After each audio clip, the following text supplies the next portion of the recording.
So Donald Trump is in a situation to where he either has to invoke some type of act, which I believe will be the 1807 Act, and as you see, a lot of others believe it will be the 1807 Act, in order to use the militia, because it's going to be very difficult to use the United States Army against us.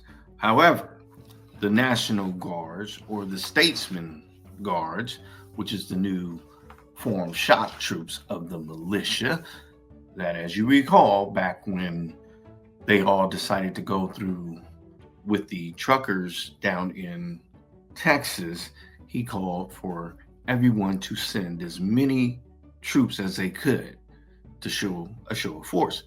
That was the test run for this.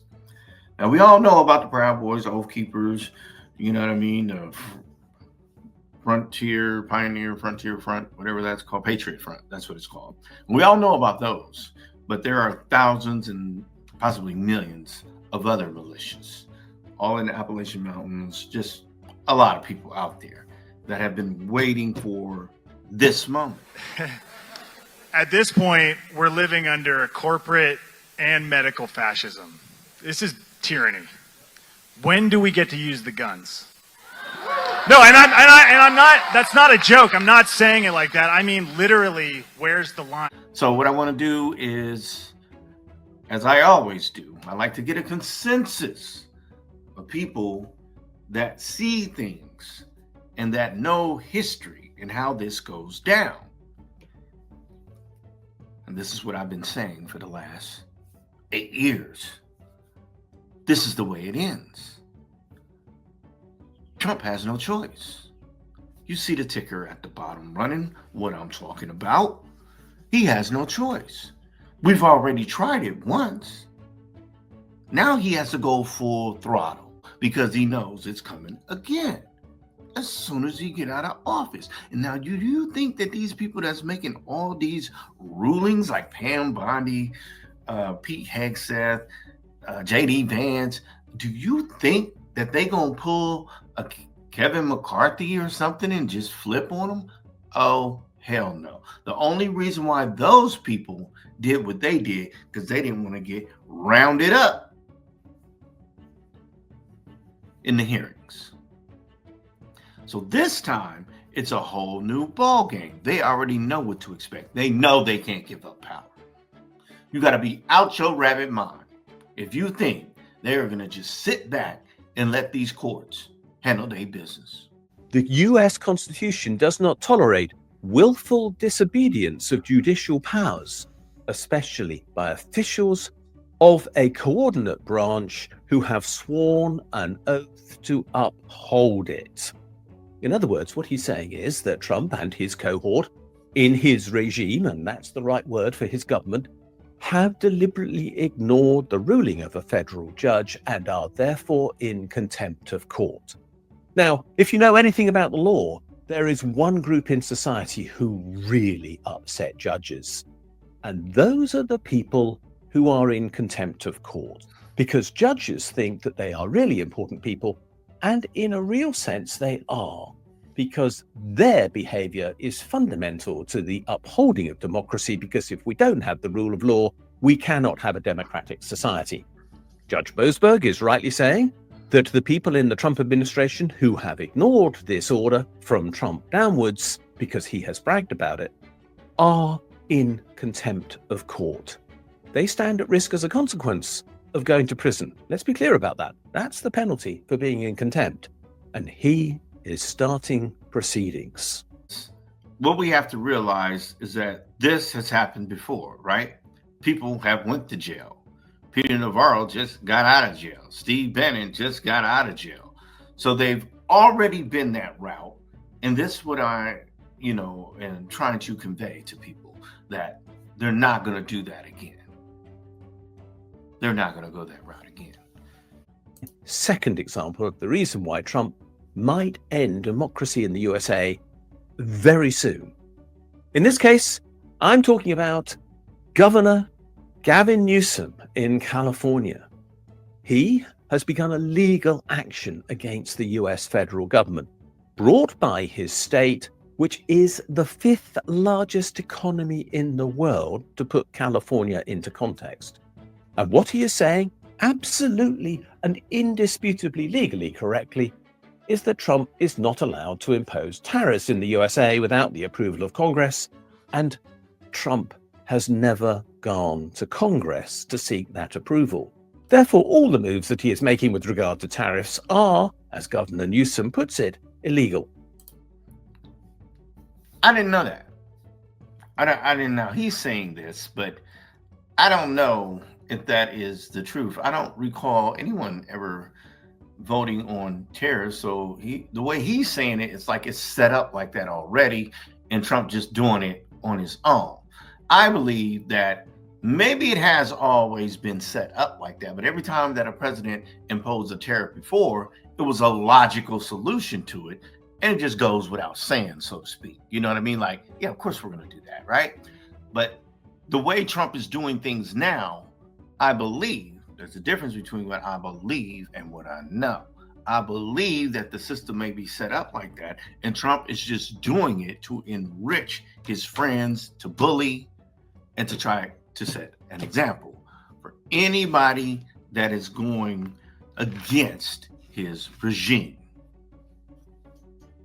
He and his attorney general have lined up an argument. They're going to bring the case. They want to overthrow the entire process of disruption that Trump has created.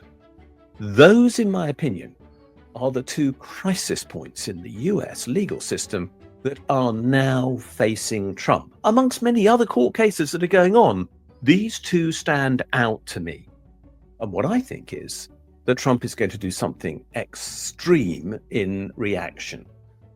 90 days ago, or at the time of recording this, almost 90 days ago, Trump signed an order, and that order required that two of the most fair-minded people in the USA should look at whether there was an emergency or crisis amounting to insurrection in the USA, which would require that Trump could declare a state of emergency, meaning that the Insurrection Act of 1807 could be brought into force, basically suspending the rule of law and allowing military law to apply. Those two fair-minded people were J.D. Vance, the Vice President of the USA, and Pete Hegseth, the Fox News commentator, who happens now to be Secretary of State for Defense. Now that you know that, let's coincide that with the information that the podcaster Adam Mockler came out with just a few days ago, which I was already aware of this. If you watch this video, I told y'all about this. Anyway, let's listen to what Adam Mockler has said. It doesn't matter if you're a citizen that committed zero crimes whatsoever. If you're denied due process or a habeas petition in the same way that some of these immigrants have been, you're cooked. You're screwed. There's nothing you can do. And then what did I just say? Once you create that new class of people with no due process, anybody can be put in that class. So basically, it's like the Minority Report. Remember the Tom Cruise movie? Yeah, exactly. Here, the surveillance giant is taking on an increased role with immigration and customs enforcement, including finding the physical location of people who are marked for deportations. The leak shows that Palantir's work with ICE includes producing leads for law enforcement to find people to deport and keeping track of the logistics of Trump's mass deportation effort, and provides concrete insight into the Trump admin's wish to leverage data to enforce its immigration agenda. The chief technology officer, the CTO, these messages got leaked. Quote, over the past few weeks, we prototyped a new set of data integrations and workflows with ICE. This is terrifying. And it's not just theoretical. These are real lives being turned into data points. Real people who are being tracked. Their habits, their locations, their legal status are all being tracked and analyzed, but I guess not well, because they're still deporting people entirely illegally. And it's not a coincidence that this is all accelerating under Trump's return. His admin isn't just bringing back the cruelty of the first term. It's bringing a new level of tech-driven precision. And it does remind me of some Patriot Act stuff in the Bush era. Genuinely, this is an extension of the Patriot Act in a way, because think about it, a private surveillance company with deep ties to government contracts, by the way, founded by Peter Thiel, who's a big Trump donor, is now developing advanced tools to assist in the identification, the habit tracking, the targeting, and extraction of human beings. I'm not going to say undocumented immigrants. I'm going to say human beings. No human beings should be tracked in this manner. And I think the scariest part is they're doing this so quietly that we didn't even learn about it until we got leaked memos. That's not completely true, because they profiled us with the same technology during the Black Lives Matter protests.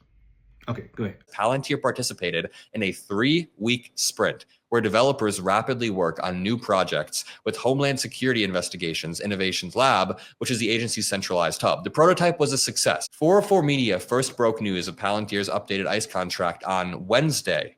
U.S. government contracting records said Palantir was paid tens of millions of dollars to deploy the new targeting and enforcement prioritization.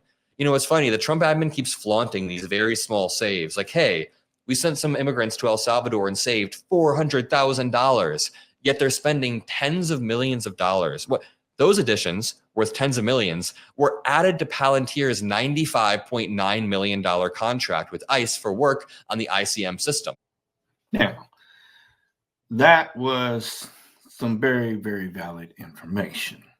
What I've been trying to convey for the last 8 years, because Palantir was a part of gathering information to separate us, gathering information on how many people they needed to disenfranchise to win elections in certain areas. And this is what many people weren't aware of, these type of programs.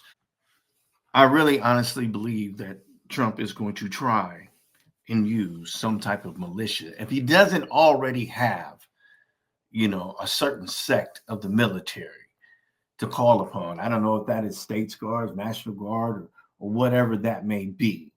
But I know this can't happen without some type of military force. To be aware is to be alive.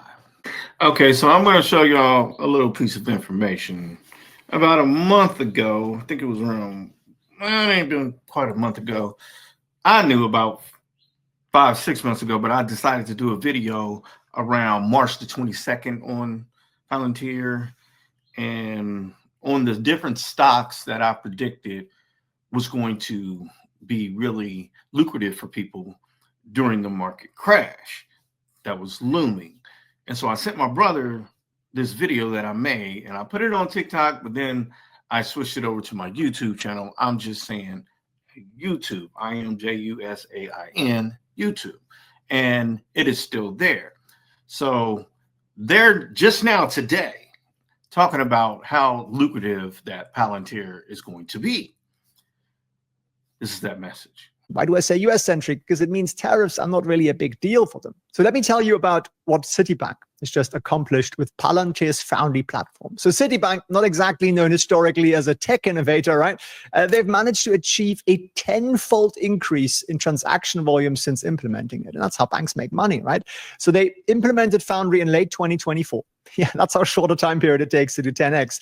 And if you imagine what that means for global banking operations, normally to transact and to administer and process more transactions requires so I just massive want to show infrastructure. you that real quick, and that is, as you can see, 20 hours ago.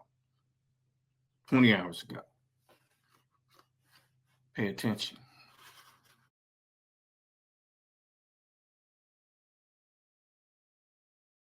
Now, I don't know if my brother took my advice, because I told him to get the Tesla stock too. I still say get the Tesla stock. Why? Both of these companies is working together to get government contracts. And both of these people put money in Donald Trump's pocket. You don't think they're going to get that back? Tesla coming back. Watch what I tell you. I'm not a fan of Elon Musk. I'm not a fan of Tesla. But I'm telling you, once he gets these subsidiaries, he's back on track again. We're the ones who put him on in the first place with the space stuff. Tesla was dead without the subsidiaries from the space program. It's 2025. We're all kind of used to government surveillance. The idea that we're all being watched all the time and don't own our own personal data has become normalized. We're also used to the military spending vast amounts of our money on just a few giant defense contractors. But one tech company wants to change both of those things and become the ultimate military contractor and the ultimate arbiter of all of our data. Palantir is here to disrupt and make the institutions we partner with the very best in the world, and when it's necessary, to scare enemies and on occasion kill them. Check out Palantir shares surging 22% after the company cited a boom in demand for its AI software from the US government. We're doing it. We're doing it. And I'm sure you're enjoying this as much as I am. Palantir, a tech company based here in Denver, claims they can revolutionize government systems with their data analysis software, newly powered by artificial intelligence. They've been hired by the Department of Defense, the FBI, local police departments, and even the IRS and Wendy's to take in the information those organizations collect even more information, and use that data to draw conclusions. It can be used to completely reconfigure organizations' ontology, its reality, what systems matter, what information matters, what processes matter, how they are structured, what biases are introduced at each of those stages. We talked to a former Palantir employee, dug into decades of research, and listened to hours of Alex Karp's own words to unwrap the layers of Palantir's carefully cultivated sales pitch, how they capitalize on fear, uncertainty, and unrest. I don't think in win-lose. I think in domination. This is a company built for bad times. Bad times mean strong finances internally. Bad times are very good for Palantir because we build products that are robust, that are built for danger.